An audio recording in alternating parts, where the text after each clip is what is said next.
Alors, passer un officier, ça allait encore, mais passer son épouse et les enfants, C'était déjà plus corsé. c'était déjà pas facile.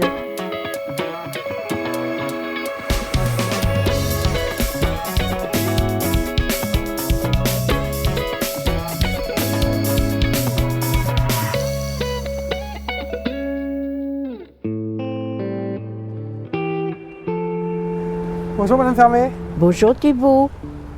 Merci de m'accueillir à Montrichard. Eh bien, c'est bien normal. On est là pour ça. On fait partie des Amis du Vieux Montrichard. C'est pour faire connaître notre ville et faire visiter tout ce qu'il y a de beau à voir et à entendre aussi, parce que nous sommes une vieille cité. Cette vieille cité, vous la connaissez bien puisque vous avez 95 ans. Oui, j'ai vécu, je suis une des rares témoins encore de la dernière guerre.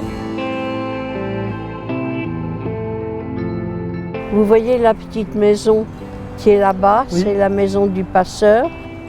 Je voudrais bien sûr vous raconter tous les passages de clandestins qu'il y a eu sur le Cher.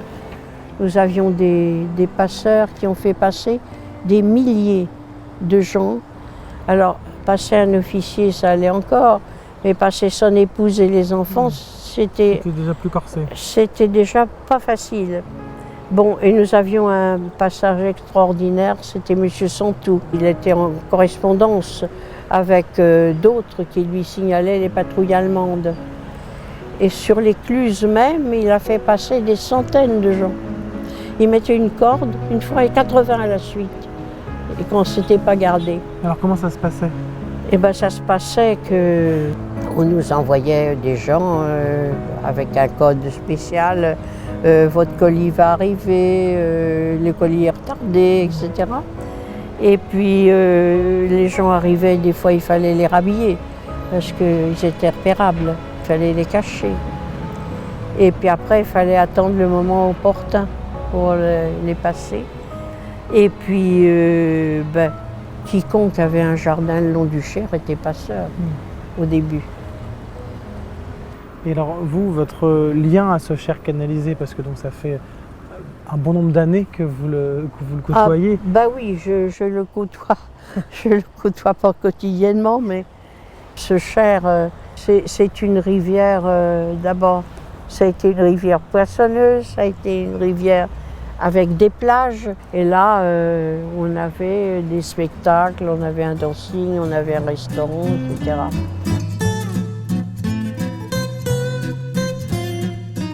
Et toutes les vedettes de Paris sont venues à Montrichard à l'époque. Donc au bord du Cher, Ouais. il y avait de l'ambiance. Ah oui, c'était très très festif.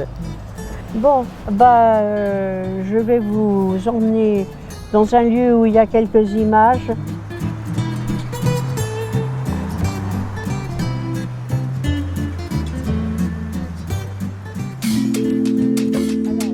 Voilà. Là, vous avez encore des barques. Moi, je me souviens dans mon enfance avoir encore eu des péniches qui transportaient du matériel pour la maison Langout, qui avait son stock de matériel sur le quai du Cher.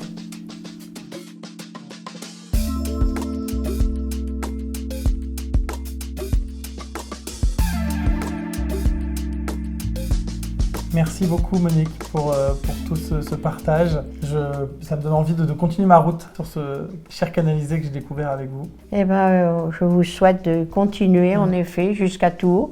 Et vous avez encore beaucoup de chemin à faire. Ouais, je pense encore. Voilà. Merci beaucoup.